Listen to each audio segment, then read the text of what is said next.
2021 সালে ভারতের বিপক্ষে সিডনিতে টেস্ট দিয়ে অস্ট্রেলিয়ার হয়ে অভিষেক।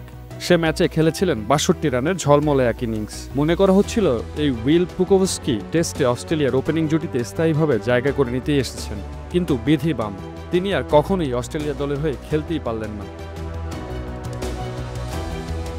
হাই স্কুলে পড়ার সময়ে ফুটবল খেলতে গিয়ে মাথায় আঘাত পেয়েছিলেন। উইল পুকোভস্কির জীবনটা এরপর থেকে কেটেছে আঘাতে আঘাতে, আরও স্পষ্ট করে বললে মাথায় পাওয়া আঘাতে।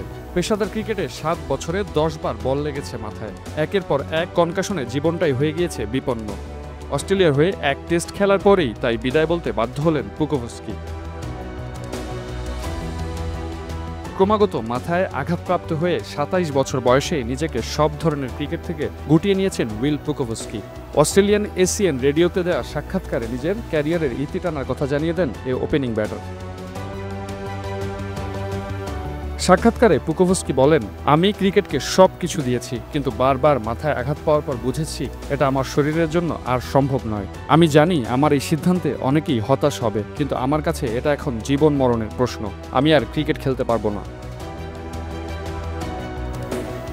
মাত্র ১৮ বছর বয়সে ভিক্টোরিয়া দলে জায়গা করে নিয়েছিলেন পুকোভস্কি। তখনই সবাই ধরে নেয় সামনে বড় কিছু হতে যাচ্ছেন তিনি, কিন্তু শর্ট বলে তার দুর্বলতা ছিল চোখে পড়ার মতো। ক্যারিয়ারে মাথায় আঘাত পেয়েছেন প্রায় ১০ বার, তাতে অবদান ছিল সেই দুর্বলতারও। সবশেষ যেবার হলো সেবার চিকিৎসকরা পরামর্শ দেন তিনি যেন খেলা ছেড়ে দেন। তিনিও মেনে নিলেন, আর এভাবেই শেষ হয়ে গেল পুকোভস্কির স্বপ্নের মতো যাত্রা।